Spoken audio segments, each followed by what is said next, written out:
Welcome, everyone. I'm live here today with Neuron Mardox and Noxix Lasso, also known as Hunter and Phil.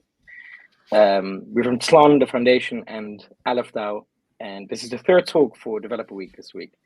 And we'll be talking today about Volcano Summit, a new developer-oriented summit that we're organizing in El Salvador pretty soon. So it's a very exciting project, and we are stoked to tell you all about it. Phil, take it away. Awesome. Thanks so much.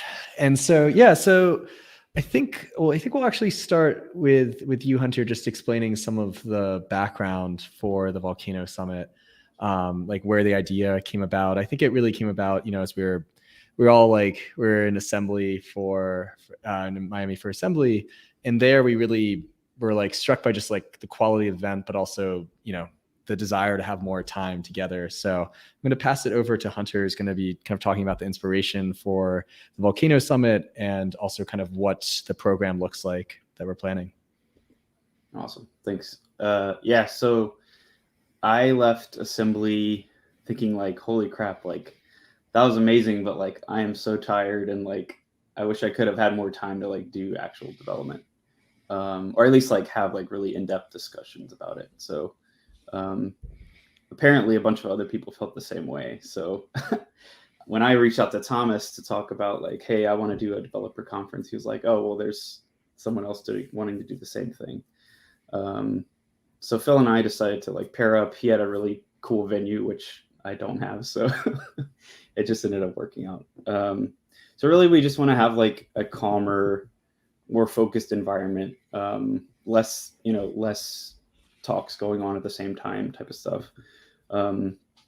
We want to provide everything that we can so that people don't have to organize logistics for when are you eating dinner and where with who and all that kind of stuff.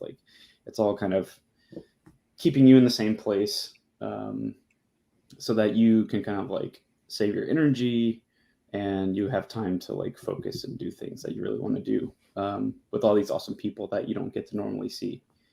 We're going to try to include lots of breaks and unstructured time as much as we can.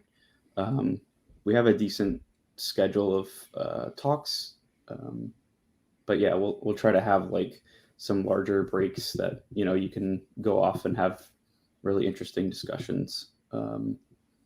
And we'd like to limit it to those of you who are actually building on Urbit. Assembly's cool, and we love it. We love all the cool people that are getting interested in Urbit, but we'd also like to be able to be with people who are actually doing the work, so that way we can really get things done. So Hunter, I think it's good to add as well. I think at least Sure. what inspired me really for a more developer-focused conference on Urbit is the UI talk that you organized during assembly, where everybody was sitting in a round very deeply talking about how should we fix an Urbit UI? Does it have to be native? And all these questions. And they there was Urbit assembly had a lot of technical talks and technical gatherings, but there was a moment that I really saw the developers and all the big brains at Urbit sitting together and really trying to think about a problem more structurally. And I think that's also what a developer conference like what we are building here is going to try to do. Yeah, we would love to have a lot more discussions like that. We get to have them on the network, but it's also hard when you're apart and it's asynchronous, and you get a lot more out of people when you're face to face. So definitely, yeah, I think there's more of those.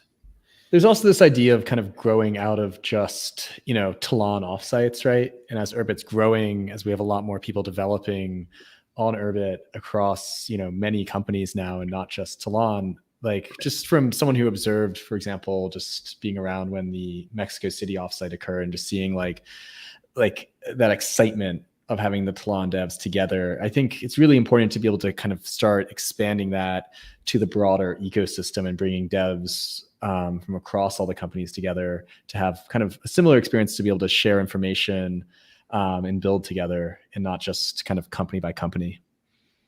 Yeah, for sure.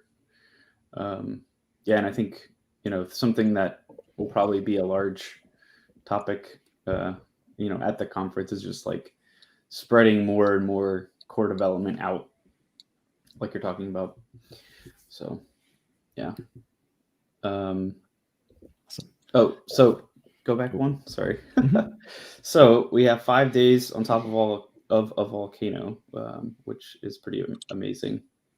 So March 6th through the 10th, and the first and last days will be like half days. So really 3 full days of kind of like conference. So yeah, let's look at the speakers. All right. I don't know if I should really read all these out. I'll just try to hit on some of the high points. Is like we're trying to kind of hit on like three like high level topics, which is like core development, which is like the kernel and runtime, hosting and like onboarding, which is kind of a big problem, still. And then like 3 is like, I'll loosely call it like user space, which is like things like what Thomas mentioned, like how do we bring UI to Urbit? There's been a lot of talk about like a social graph protocol and things like that. So we have a pretty good selection of speakers here. Lots of different companies. Right now we have 11. We're still awaiting a few more that we've reached out to. So this will likely get a bit longer.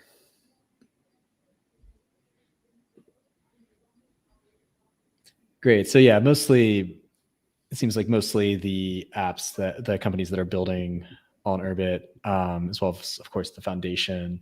I think we'll probably include a couple talks from VCs as well, just nailing those down just to kind of give people a sense as well of, what the funding opportunities are like and like what types of projects people are looking to, put money behind, and kind of how that's been evolving as well. Cause I think that has really changed quite quickly. It's just like more companies getting funded, more VCs interested in Urbit now. And how do you do that as a developer or like somebody trying to found a company? Not many people know how to approach that. Yeah, for example, it was quite interesting when a lot of us were down in Costa Rica at BitMap's place. There's about 12 of us down there, Urbiters down. And just being able to like bounce ideas off of BitMap from Assembly Capital, kind of seeing what types of Urbit projects excite people with money and kind of like see, how you'd connect that together, like who to pull in for a new project. So it's sort of interesting. It was both like people getting funding for existing Urbit projects, figuring out the mindset of a VC, and also like figuring out who potentially to hire into a new project. So kind of like that mix of ideas, capital, and the entrepreneurs who are building it. Yeah. That's awesome. I guess one last note, just if you don't know, Ravnis Rickver is now CTO at the Urbit Foundation, and so he'll be giving the keynote about the core roadmap, which is really awesome. And I hope that's like kind of an ongoing theme going forward, that like we have a strong core that kind of is like a through line for all of this. Yeah, that was really great to see. I think there was a lot of discussions right on Twitter about like, core for the ecosystem apps, for the new apps coming about, like who's going to support that given, a lot of cores with Tlon. So it was really cool to see Ted, move over to the foundation and take on that role. Yeah. I'm super excited. Yeah, selfishly, it's been great for me as well, just living here in El Salvador, having Ted in the same house. A lot more privy to developments happening. So it's been great. Cool. Anything else? Good to say that like Phil and Ted already live in El Salvador and doing most of the groundwork for the conference there. But yeah, let's get into that. Yeah, let's get into it. So for the venue, so it's a restaurant that will have the entire restaurant rented out for all 5 days. As Hunter had mentioned, it's 3 full days and then 2 half days, one on the beginning, one at the end. It's about an hour from the capital of San Salvador. It's overlooking the main volcano lake, which is one of the top sort of tourist destinations in the country. So very sort of wealthy, we'll get into like overall safety, but extremely, even like particularly safe part of the country. And yeah, so it's about an hour from the capital, an hour and a half from the airport. We'll have shuttle buses shuttling people to and from the airport so that people won't have to arrange their own logistics. They'll just have to get a plane ticket and we'll handle the rest, getting you over to the venue. Yeah, just an extremely relaxing place to be. The climate is excellent. You're at high elevation. So even though at the ocean, El Salvador is fairly hot, like mid 80s, up at elevation, it's down to about 65 in the evening, and it only gets up to about 80 during the day. So pretty perfect temperature. You don't really need heating or AC. So pretty awesome. We'll have space for about 80 to 100 people overall. And that's kind of roughly what we're targeting, given that the focus is on people actually building on Urbit and not just like kind of random influencers and people interested in Urbit more broadly. There'll be breakfast, lunch, and dinner provided at the venue, so 3 meals a day. We'll also have coffee breaks throughout. And yeah, actually, interestingly, the coffee is grown locally at the venue and on a kind of like nearby finca farm. And it recently got second at an international competition. So pretty awesome coffee. And that's like one thing really this important. area. One of the most important parts with assembly as well. Like having great coffee is gonna be a lifesaver. Yeah, exactly. And and kind of the overall, like why we're doing it in El Salvador, why we want to hit this venue is just sort of to have it be really exclusive and private so that it really feels like you're just together with other people building Urbit. And there's not the distractions of a big city like New York, Miami, or even I guess Austin's getting big, but isn't quite big yet. But to really have it be focused on just kind of taking that subset who are building and really giving them the opportunity to just talk to each other without all these other distractions. And so in the evening, it's about 10 minutes from the restaurant venue up to the private hotel. We'll be renting out the entire hotel. It overlooks, so actually that first picture here, this is actually the view from the hotel. So it's pretty wild. So one of the most iconic volcanoes out there. That's the view. And yeah, it's essentially a bunch of both like a very brand new larger house that looks out over the valley, ocean, and surrounding volcanoes, as well as also a bunch of little cabins that are renovated. So here's like a view of the cabins on the right. So they fit about 1 to 4 people depending on the style of the cabin. And most of them are newly renovated. So we'll have both like a large house to be able to hang out at, as well as sort of individual cabins where people can also socialize. And yeah, the entire hotel will be rented out, so there'll be no other guests there. The grounds are quite extensive. It's several acres of just sort of grounds connecting each of the cabins, as well as it has private access to one of the largest volcanoes in El Salvador on sort of the back end of the property. So you can actually, it has several square miles of hiking, and it's about 2 miles from the hotel proper up to the rim of the volcano. I'll share some pictures of that later. So really cool spot where you can kind of just socialize with other Urbiters, have kind of quiet away from any distractions, and then also get out into nature. So if you want to take hikes, walk around, chat while you're on the move, that'll be possible as well. And then in addition to the kind of private cabins, there's also a very high-end hotel, Casa 1800, that just reopened last year.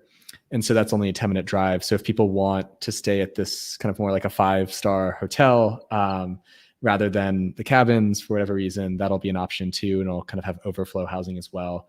So it looks like we can fit, current estimate is at least 80, and it's looking like we'll be able to fit probably more like 90 to 100. So yeah, that's kind of the overall idea for the venue. Have the restaurant where events happen during the day, from breakfast up through dinner, with presentations there as well. And then the evenings kind of relax at a private hotel that'll be exclusive to Urbit. And then, before the official program starts, you can walk around the property, take hikes. There's also an active coffee plantation there. So yeah, just a really quiet, beautiful space to network. In terms of why El Salvador, part of it was that exclusivity that we just talked about, the ability to kind of get out on a volcano, to not be distracted by a city, and also, affordability of that experience where, despite having that exclusivity, we're not, we can keep the tickets reasonable, even though we're including food, lodging, and transportation along with that. Another big reason for why El Salvador is just, I'm sure a lot of people have already heard about El Salvador adopting Bitcoin as legal tender. So it's been very kind of crypto focused as a nation, but kind of more broadly than just Bitcoin. And while, of course, it's a very Bitcoin pro country, they've been very pro Web3 more broadly, and that's kind of been less publicized. But it's one of the only jurisdictions where token issuing companies can really operate from. So it's a really good place for Urbit, especially to form ties. There's a lot of Urbit companies establishing in El Salvador because of kind of that protection that the jurisdiction provides for Web3 more broadly. So it's a country that's been very innovative. It's really important to kind of support that. And it's also a country that's very open to Urbit. And Jake Hamilton is actually giving a talk now at the Adopting Bitcoin conference about Bitcoin on Urbit and talking about some of the things they're doing with Volt and the Lightning integration. So yeah, it's just really cool to see a country that's actually pro crypto. It's also beautiful. It has a lot of the same kind of natural beauty of the rest of Central America, like Costa Rica. It's very centrally located. So there's 10 cities with direct flights from the US.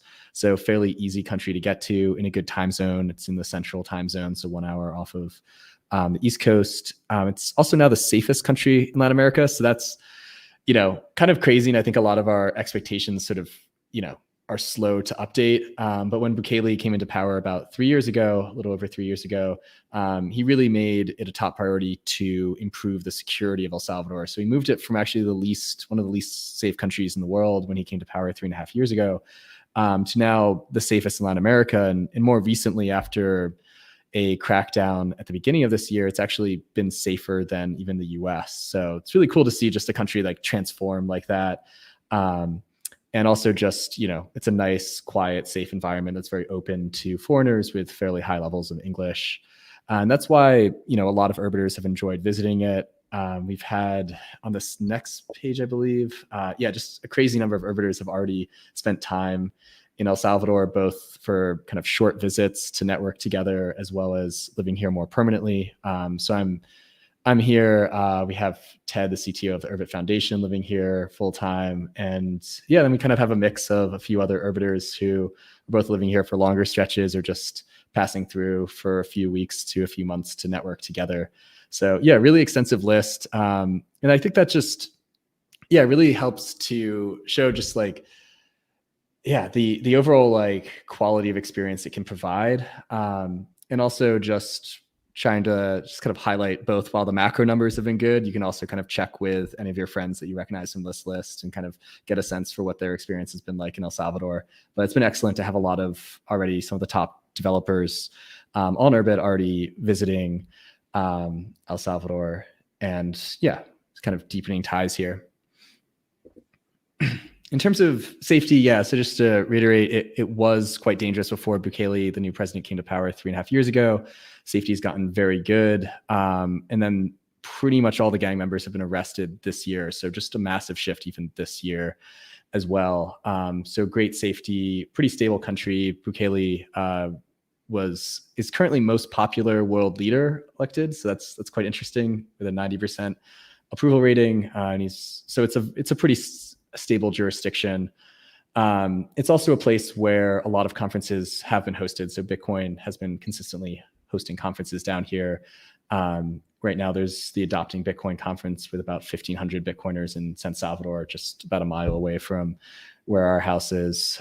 Just a place that's very open to foreigners, can provide a really good experiences for conferences, and kind of can also provide that long-term place to domicile Urbit businesses as well.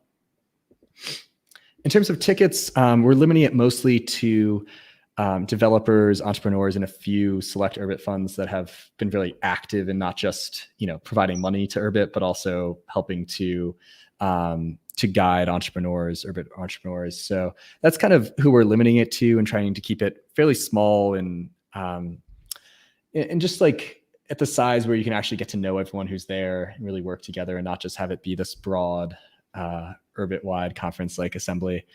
So tickets, as I mentioned earlier, they'll include 3 meals a day, lodging for 4 nights, and transportation to and from the airport. And it's looking like all in, it'll probably be about $600 per person per ticket, including, as I mentioned, lodging and meals and transportation. Any kind of, Thomas, I don't know how this works. Is it possible to answer questions now at this point before we dive into a little bit of Urbit Academy? Let's do that. Yeah, let's do that. There's one thing I would like to add to this. So it's like, for everybody who is wondering, how do I get a ticket? The first we will approach the companies that work on Urbit full time, and they will be able to buy tickets for their employees or any other kind of structure. And there will be a form where you can motivate, if you're, for example, a young Urbit enthusiast or just graduated Hoon School, but you're really eager to start working on Urbit. We would like to give you the possibility to come. And there might also be scholarships for people that can't make it themselves. But that will be all based on motivation. And that form will be going up in a few weeks. But all the other people don't really have to worry, because they will be approached by us or by somebody working at the organization, whether they want to come or not. But if there was one question already, so please feel free to put any question in the chat. But are there helicopters to save lives of all these valuable devs in case the volcano goes up? There are a lot of helicopters in El Salvador. So yeah, it would also be an interesting way if you want to get to the venue in style. I'm sure you could land there. There's a pretty big field. So yeah, if you're interested in like a helicopter shuttle out there, we can have that arranged instead of a pleb, getting a van shuttle from the airport. So yeah, definitely feel free to reach out if you need a helicopter. But the fear is that the volcano is going to go off. The volcano is not going to go off, right? No, these volcanoes are not that active. Fortunately. Not that active. Yeah, I mean, this one down here on the left, this last went off like 20 years ago, and has no current like activity that would lead to any issues for the conference. But it's very cool to look at, and it's just a 2-mile hike from the hotel up to the rim. So, and it's all on the hotel's private property, so you can kind of do that.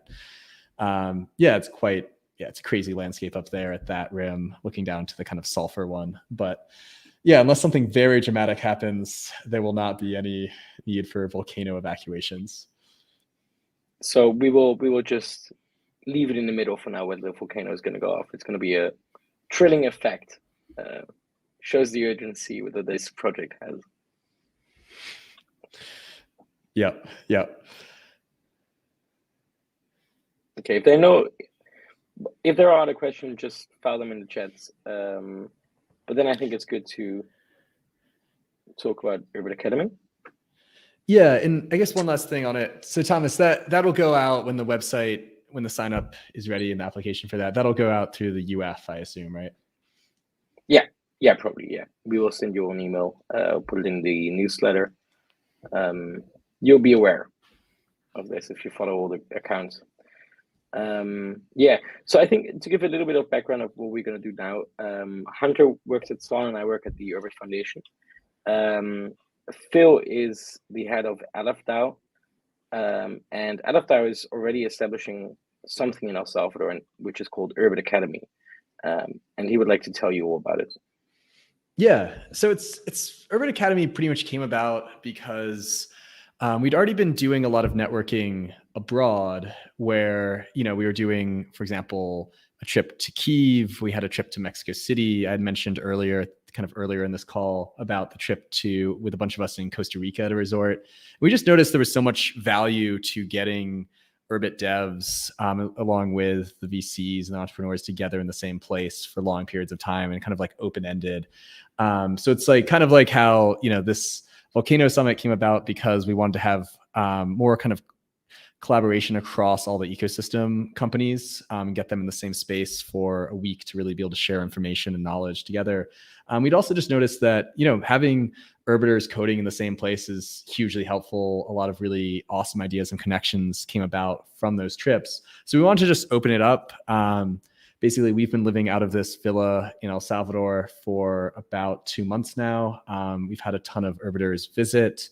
And yeah, we just wanted to kind of open the invitation to pretty much anyone who's interested in Urbit, especially people who are developing on Urbit, who may, for example, want to spend time with Ted to kind of learn from him, to get sort of the ability to collaborate and kind of go deeper than what you get in just like Hoon School or now the App School, to really kind of get hands-on mentoring and kind of also get more looped into the network more broadly. So that was kind of a common theme that Ted and I were hearing at Assembly. It was this idea of like, hey, I haven't gone on one of these trips, so I don't work for one of the companies currently. How do I get more involved in Urbit? And so we want to open this up and launch this idea of the Urbit Academy, where anyone involved with Urbit can come down.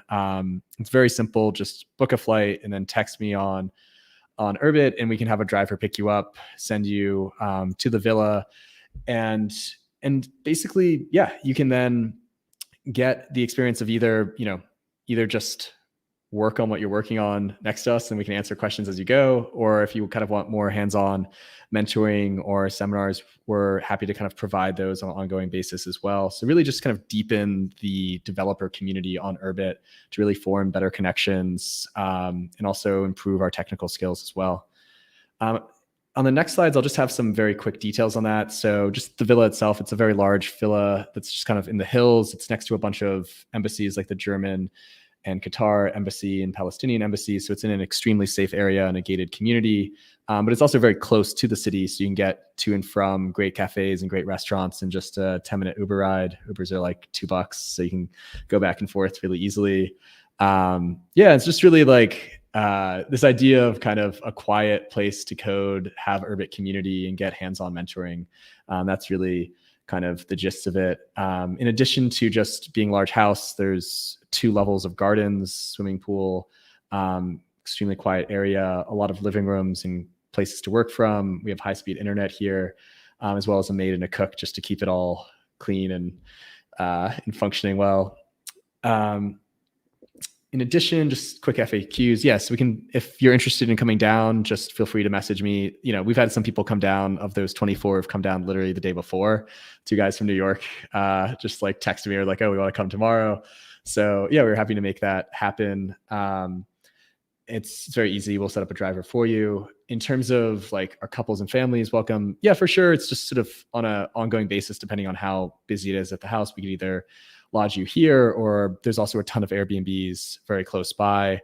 People are kind of staying on like, Ted and I are here for a year. We have a year-long lease until next October. So yeah, pretty predictable. But you don't, you can stay as long as you want. Some people have stayed 2 days and some have stayed already a couple months.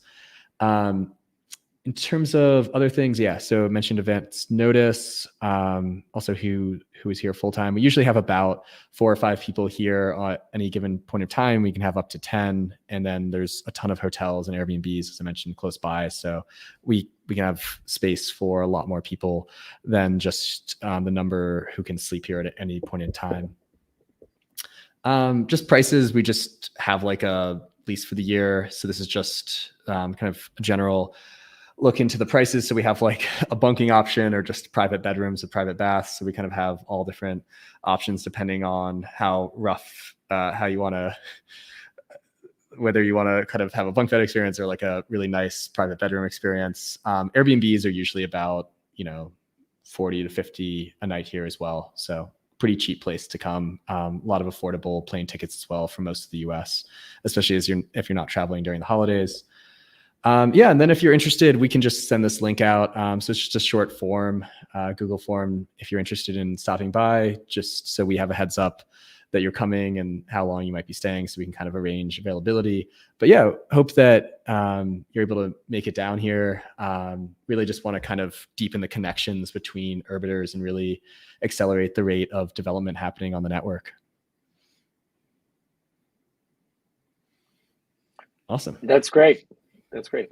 There was a question if we should fly into San Salvador or to another airport. Yeah, its abbreviation is SAL, SAL. So it'll show up as the San Salvador airport. That's right. Okay. Well, great. I hope everybody is as excited as I am about this summit. It's going to be pretty fucking cool to be on a volcano with 100 devs. Of course. That's going to be pretty dope.